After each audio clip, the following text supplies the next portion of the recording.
10장 9절에서 11절 말씀을 가지고 우리가 드릴 마땅한 기도, 내가 드릴 마땅한 기도, 그런 제목으로 잠시간 우리가 말씀을 생각해 보겠습니다.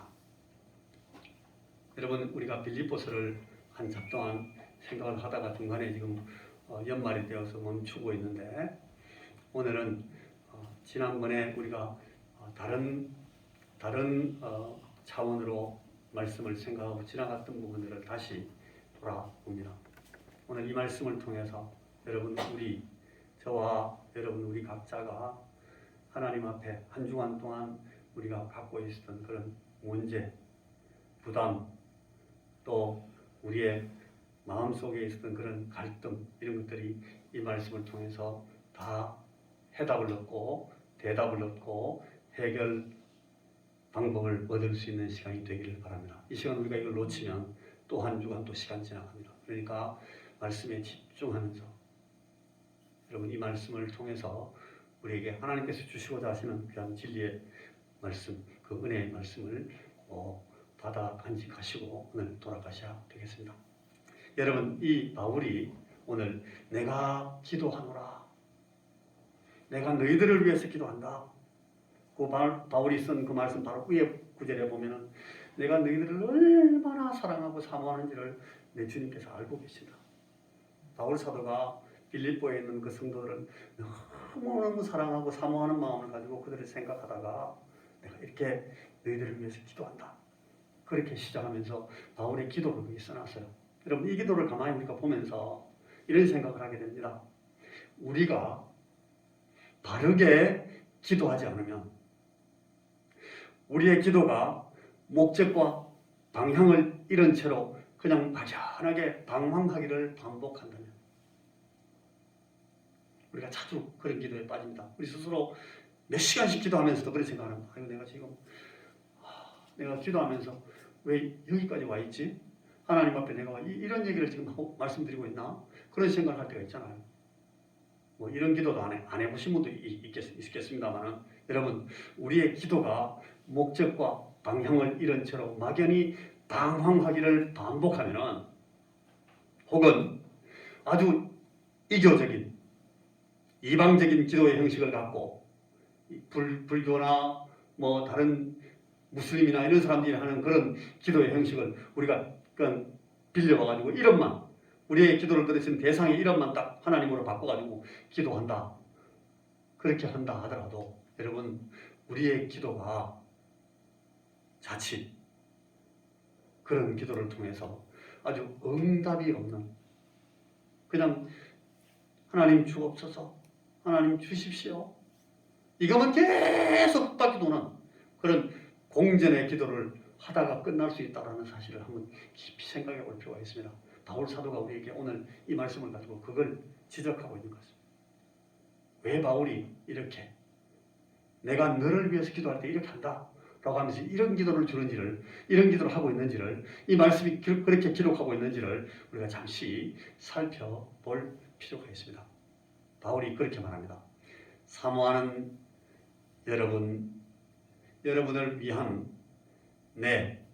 나 사도 바울, 나의 기도는 이렇습니다. 먼저 여러분의 사랑이 지식과 영감으로 더 풍성하여져서, 지식과 영감으로 너희들의 사랑이 풍성해져서 두 가지를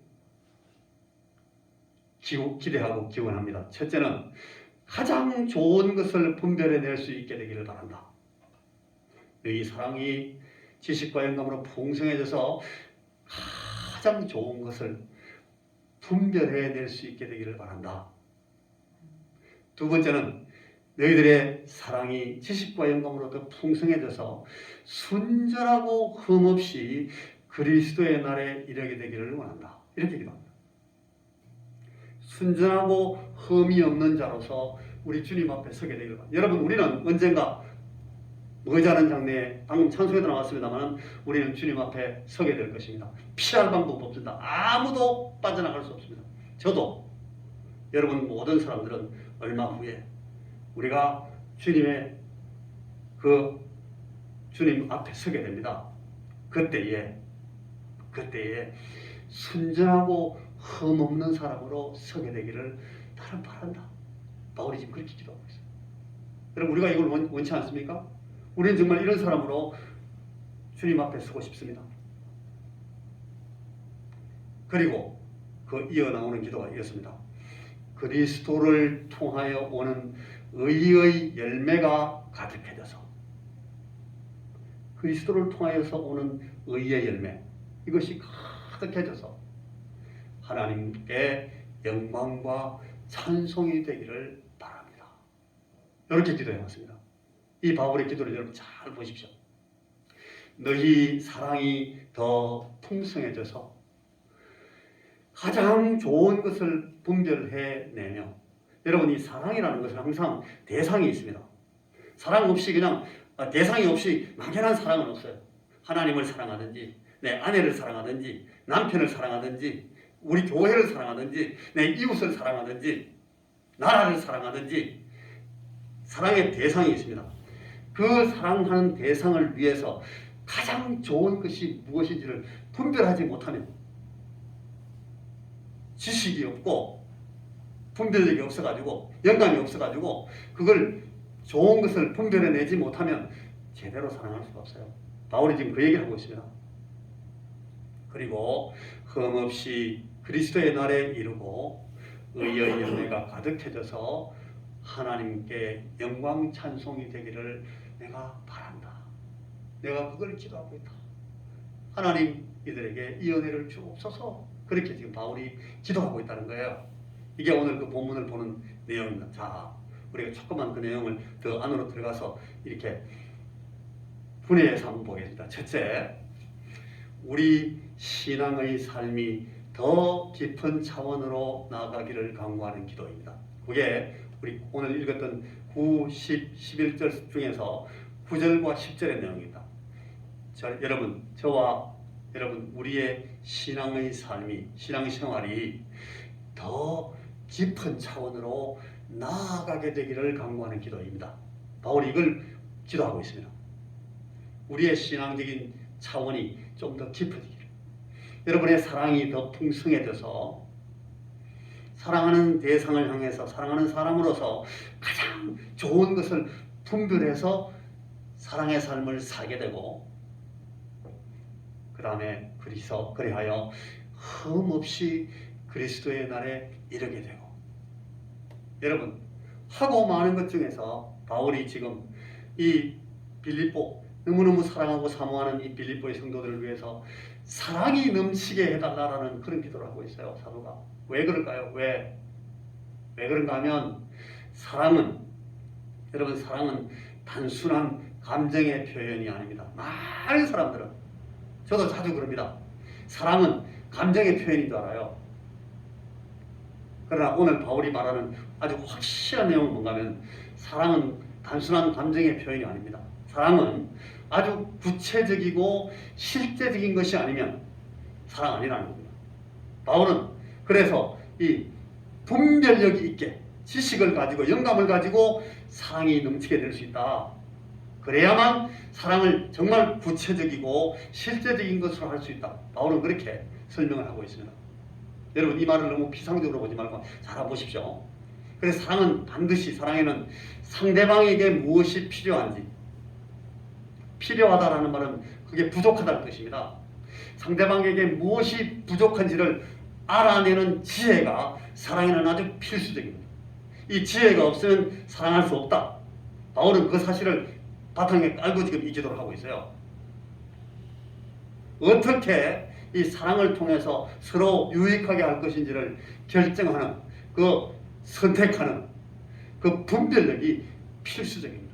그래서 사랑에는 지혜와 분별력이 필요해서 바울은 지금 그걸 하나님 앞에 간구하고 있는 겁니다. 너희들에게 지혜와 분별력이 풍성해져서 너희 사랑이 정말 효율적으로, 정말 실제적이고 구체적으로 사랑이 이루어질 수 있기를 내가 지금 기도한다. 바울이 지금 그렇게 이 빌립보서 1장 9절 이하의 말씀에서 기도하고 있습니다. 여러분, 그래서 이 사랑은 두 가지의 결과를 낼 수 있습니다. 이 두 가지의 결과를 우리가 기대할 수 있습니다. 사랑의 첫째 결과는 상대방에게 가장 큰 유익이 될 수 있는 것을 찾아 실행하게 됩니다. 이게 사랑의 결과입니다. 사랑한다, 말로만 사랑한다, 사랑 아니고 상대방에게 가장 큰 유익이 될 수 있는 것을 찾아내어서 실행하게 되는 것이 사랑의 결과입니다. 상대방에게 가장 큰 유익이 될 수 있는 것을 찾아내어서 실행하는 것이 사랑이다. 우리는 자주 사랑이 아픔을 준다 그럽니다. 사랑은 눈물의 씨앗이라는 그런 노래 가사도 있고, 이 사랑은 그런 거 아니라는 거예요. 이 바울이 지금 말하고 있는 사랑은 상대방에게 가장 큰 유익이 될 수 있는 것을 찾아내어 실행하게 됩니다. 설사 사랑받는 사람이 잠시 고통받는다 할지라도 그것이 그에게 가장 큰 유익이 된다는 것을 알아내어서 사랑하기 때문에 사랑의 결과는 항상 아름답게 된다 하는 것이, 여러분, 이 바울 사도가 다른 곳의 성경에서 쓴 말씀하고 일치하는 겁니다. 고린도 교회에 쓴 편지에 보면, 여러분, 사랑장 고린도전서 13장에 보면 이 사랑에 대해서 이렇게 쫙 나와 있습니다. 자, 사랑의 두 번째 결과는 이렇습니다. 사랑의 두 번째 결과는 주님 오시는 날까지 진실되고 허물 없는 인격을 소유하도록 서로 격려하게 된다는 겁니다. 여러분, 사랑이 풍성해지고 제대로 된 사랑을 하게 되면 상대방이 유익하게 되어서 정말 사랑받는 사람으로 스스로 이 사랑을 인정하게 되고, 그 실제적이고 구체적인 사랑을 통해서 위로를 받고 사랑을 통해서 힘을 얻게 됩니다. 그리고 두 번째 이 결과는 사랑을 통해서 우리는 진실되고 허물 없는 인격을 소유하게 됩니다. 서로 사랑받는 사람이나 사랑하는 사람이 진실되고 허물 없는 인격을 소유하도록 격려하는 것이 사랑의 결과입니다. 사랑받는 사람은 그 인격이 고양된다는 겁니다. 바울은 지금 그렇게 기도하고 있습니다. 사랑의 풍성함을 통해서 너희들의 인격이 고양되어서 그리스도 예수 앞에, 우리가 그리스도의 날에 하나님 주님 앞에 설 때에 정말 흠없는 자가 되어 설 수 있다 라고 지금 이 말씀이 바울의 기도를 그렇게 보여주고 있는 것입니다. 자, 여러분, 사랑의 그 첫째 결과, 상대방에게 가장 큰 유익이 될 수 있는 것을 찾아내어서 실행하게 된다 하는 것을 거기 본문에 총명이 없이, 총명이라는 말은 그 성경의 내용을 그대로 풀어보면 도덕성과 분별력입니다. 혹은 도덕적인 것을 분별하는 지혜입니다. 이 총명이 없이 그저 무언가를 많이 주겠다, 그냥 베푼다, 막 갖다 준다, 이게 사랑이라고 생각하면 그건 착각이라는 거예요. 상대방에게 가장 유익이 될 수 있는 것을 찾아내어서 총명하게 판단해서 사랑해야 된다 하는 것이 이 바울의 기도가 우리에게 보여주고 있는 사랑의 큰 내용입니다. 여러분, 잘 보십시오. 그리고 사랑의 둘째 결과는 주님 앞에 서는 날 진실되고 허물 없는 인격을 소유하도록 서로 격려하는 것이 사랑의 결과입니다. 여러분, 방금도 우리가 말씀을 그렇게 나눴습니다만, 저나 여러분, 우리는 잠깐 후에 주님 앞에 서게 될 것입니다. 주님을 대면하고 그리스도 앞에 우리가 서게 되는데, 그 주님 앞에 서는 그 인격을 주님 앞에서 준비할 수 없어요. 지금 오늘 여기서 여러분, 우리끼리 이 속에서 여기서 지금 준비하는 겁니다. 오늘 우리가 진실되고 허물 없는 인격을 여기서 만들어내지 못하면 우리는 결코 흠없는 자로 그리스도 앞에 설 수 없다라는 것을 바울이 지금 말해주고 있습니다. 우리가 알고 있습니다. 잘 알고 있는데 우리는 자주 이걸 모르는 사람처럼 삽니다. 지금 진실되게, 지금 허물 없는 인격을 소유하도록 서로 격려하는 것, 서로 그렇게 되도록 만들어주고 서로 그렇게 격려하는 것이 사랑이라는 겁니다. 그게 사랑의 결과라는 겁니다. 여러분, 사랑에 다른 여러 가지 인격적 특성을 갖게 된, 이 사랑이라는 것은 다른 여러 가지 인격적 특성을 갖게 하는 기본이다 하는 것이 고린도전서 13장, 아까 제가 말했던 그 사랑장의 1절, 2절, 3절에 나오는 내용입니다. 여러분 잘 아시죠? 사람의 모든 이 사람의 방언과 천사의 말을 하는 그런 이 랭귀지 은사의 모든 언어를 다 통달하는 그런 은사의 말을 하고 기도를 하고 방언으로 막 외치고 전도하고 아무리 청산유수 같은 기도를 한다 할지라도 사랑이 없으면 소리 나는 구리 울리는 꽹과리다 땡 그겁니다. 네가 예언을 하고 설교를 잘하고 말씀을 아무리 잘 증거하고 아무리 그 말씀의 능력을 보여준다 하더라도 하늘의 모든 비밀과 모든 지식을 알고 산을 옮길 만한 믿음의 은사가 있어도 사랑이 없으면 아무것도 아니라 nothing, 땡, 아무것도 아닙니다. 그리고 내가 내게 있는 모든 것으로 구제하고 내 몸을 불사르게 내어주는 그런 위대한 희생정신이 있다 할지라도 사랑이 없으면 아무 유익이 없어요. 땡, nothing입니다. 아무것도 아닙니다. 그러므로 다른 모든 믿음이나 다른 모든 능력이나 은사나 이런 것들은 여러 가지 이 인격적 특성을 갖추는 가장 기본적인 바탕이 뭔가면 사랑이다. 사랑. 이 사랑을 갖게 해달라고 내가 너희들을 위해서 기도한다. 바울이 지금 그렇게 이야기하고 있습니다. 이 바울이 기도하는 기도의 내용이 사랑에 집중해 있다는 사실을 보십시오. 자, 그래가지고 두 번째는 이렇습니다. 11절 우리가 읽었던 말씀 두 번째 내용은 그래서 우리 신앙의 삶이 아까는 더 깊은 차원으로 가기를 위해서 기도했고 이번에는 그래서 우리의 신앙의 삶이 더 좋은 열매를 맺기를 강구하는 기도로 바울의 기도가 이렇게 11절에 마무리가 되어 있습니다. 더 좋은 열매를 맺어야 됩니다. 열매를 맺는 것.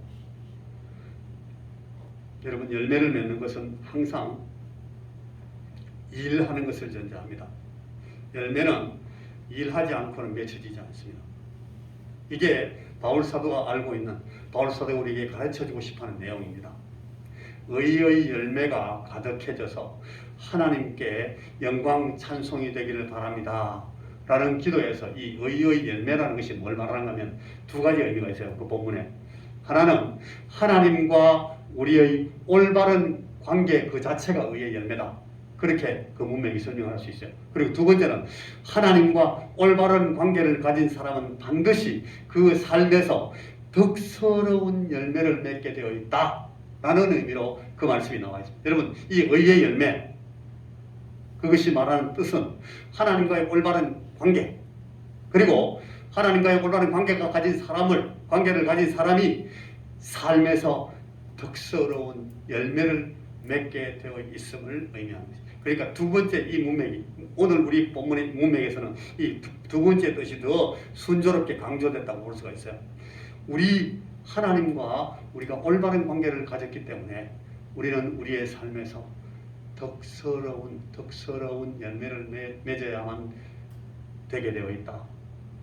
여러분 하나님과 올바른 관계를 가진 사람은 반드시 그의 삶에서 도덕적인 열매를 맺게 되어 있다는 겁니다.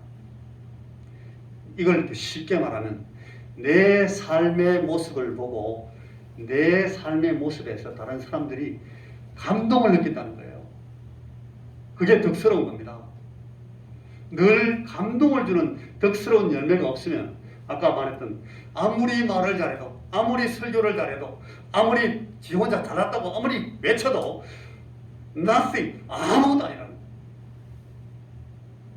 하나님과 올바른 관계를 가진 사람은 반드시 그의 삶에서 다른 사람을 감동시키는 그런 덕스러운 열매가 따라온다 라고 오늘 말씀이 우리에게 가르쳐줍니다. 그걸 위해서 바울이 기도하고 있습니다. 어려운 거 아니잖아요. 오늘 그리스도인 인생들이 많은 그리스도인들이 갖고 있는 가장 비극적인 괴리가 뭔가 하면 교회 안에서의 삶의 모습과 교회 밖에서의 삶의 모습이 다르다는 거예요. 교회 안에서 표정과 교회 밖에서의 표정이 다르다는 것. 교회 안에서의 관계 철학과 교회 밖에서의 다른 사람을 대하는 방법이 다르다는 것. 이 두 가지 삶의 괴리가 오늘 우리 그리스도인들에게 계시된 가장 비극적인 괴리다. 이런 이중적인 삶은 결단코 하나님께 영광이 될 수가 없다. 하나님께 찬송이 되지 않는다. 라는 말씀을 간접적으로 바울이 지금 오늘 이 기도를 통해서 우리에게 가르쳐주고 우리를 깨우쳐주고 있습니다. 모든 그리스도인들은 덕스럽고 의로운 삶을 살아야 마땅합니다. 간단하게 말해서 내 삶을 통해서, 내 말을 통해서, 내 행동을 통해서, 나의 사고방식을 통해서 사람들이 감동을 받아야 됩니다. 저도 이 목사, 이현택 목사, 여러분 자신들의 이름을 부르십시오. 여러분들의 나의 생각 방식, 말하는 말 본색, 내 행동 방식에서 감동을 받아요. 정말 감동스럽구나. 그게 제대로 된 이 풍성한 사랑의 열매라고 오늘 바울 사도가 기대하면서 우리에게 설명하고 있습니다. 말이 어렵게 보이는데 하나도 어렵지 않아요. 막 두 번, 세 번, 네 번 읽어보면 이 말씀은 바로 이런 뜻이구나. 다 할 수 있습니다. 어렵지 않습니다. 여러분, 우리가 신앙인 연하는, 신앙인인 척, 신앙인 제하는, 신앙인답게 신앙인 모양 만들어서 신앙인인 것처럼 하는 그 몸짓, 그런 목소리, 그런 어투, 이거 아니고 그분의 생각, 그분의 말, 그분의 행동 방식에서 이 감동스러운 덕성은 반드시 드러나게 되어 있다라는 겁니다. 신앙인은 그 삶에서, 다른 말로 바꾸면 그 인격이 다른 사람을 감동시키도록 돼야 돼요. 그래야만 우리가 그리스도 앞에 흠없는 자가 되어 설 수 있다. 여러분들은 그렇게 되기를 간절히 바란다 라고 바울 사도가 이 기도에서 우리에게 말씀해 주고 있습니다. 여러분, 사람을 감동하게 하는 이런 의롭고 덕스러운 삶을 살 때에만, 우리는 하나님께 영광과 찬송이 됩니다. 자, 우리가 다 같이 요한 1서 3장 18절 말씀을 찾아보겠습니다. 이 말씀을 찾아 읽고 오늘 말씀을 마칩니다. 요한 1서 신약 성경 390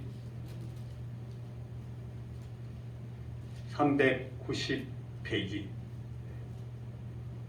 요한 1서 3장 18절입니다. 이거는 요한 사도가 이 성도들에게 쓴 말입니다. 아까는 우리가 바울 사도가 쓴 말을 읽었고, 이건 요한 사도가 주는 말씀입니다. 자, 요한 1서 3장 18절, 신약 성경 390 혹은 391쪽에 있는 말씀입니다. 같이 자녀들아, 시작. 자녀들아, 우리가 말과 혀로만 사랑하지 말고 행함과 진실함으로 하자. 누구를 위한 말씀입니까? 마음속으로 크게 대답해 보십시오. 마음속으로 누구를 위한 말씀입니까? 우리를 위한 말씀이다 라고 방금 말씀하신 분들이 계신데 잘못된 겁니다. 그렇게 말씀하신 분은 전부 다 잠시 후에 뭐라고 하는 거면 나는 하는데 왜 너는 안 해? 그렇게 말하는 사람들이에요. 방금 그 말씀이 나를 위한 말씀입니다 라고 말씀했던 분들은 이제 이 말씀을 순종하고 이 말씀대로 이 말씀을 귀담아 들을 준비가 되어 있는 분들입니다. 자녀들아, 네가 말과 혀로만 사랑하지 말고 행함과 진실함으로 하자. 여러분, 말과 혀로만 사랑은 합니다. 잘합니다. 많이 합니다. 자꾸 합니다. 계속 합니다. 지금까지 얼마나 많이 했는지 몰라요. 말과 혀로만 사랑하는 건 쉬워요. 그런데 행함과 진실함으로 하는 것은 쉽지 않습니다. 그리고 잘 안 합니다. 어렵습니다. 힘듭니다. 그런데 오늘 요한 사도가 자녀들아, 사랑하는 자녀들아, 말과 혀로만 사랑하지 말고 행함과 진실함으로 해라. 그렇게 권면하고 있습니다. 오늘 바울 사도가 이 빌립보 교회 교우들에게 너희 사랑이 지식과 영감으로 풍성해져서 이런 열매를 내고 그리스도 앞에 설 때 흠없는 이 아주 감동적인 인격을 가지고 나가 설 수 있기를 바란다. 내가 너희들을 위해서 이렇게 기도합니다. 주님, 이들에게 이 사랑의 은혜를 베풀어 주옵소서. 저들이 참으로 실제적이고 구체적으로 사랑하게 하여 주옵소서. 말과 혀로만이 아니라 행함과 진실함으로 사랑하는 자들, 그런 사랑이 있는 교회, 그런 성도들의 삶, 그런 인격이 되게 하옵소서 하는 기도를 바울이 오늘 빌립보서 1장 9절 이하의 말씀을 가지고 기도하면서 우리를 권면하고 계십니다. 기도하겠습니다.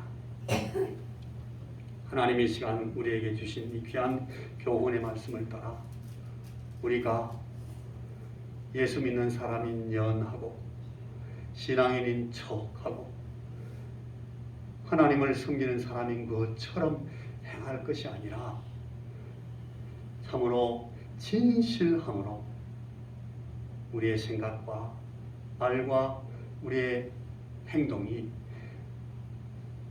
다른 사람을 하나님 앞에서 감동시키주는, 그리하여 우리의 이 삶이 하나님을 높이고 찬양하고 하나님께 영광이 돌아가게 할 수 있는 그런 삶을 사는 저희들이 되도록 주여 오늘 이 시간 저와 우리 사랑하는 모든 성도들 한 사람 한 사람을 이 기도와 같이 축복하여 주옵소서.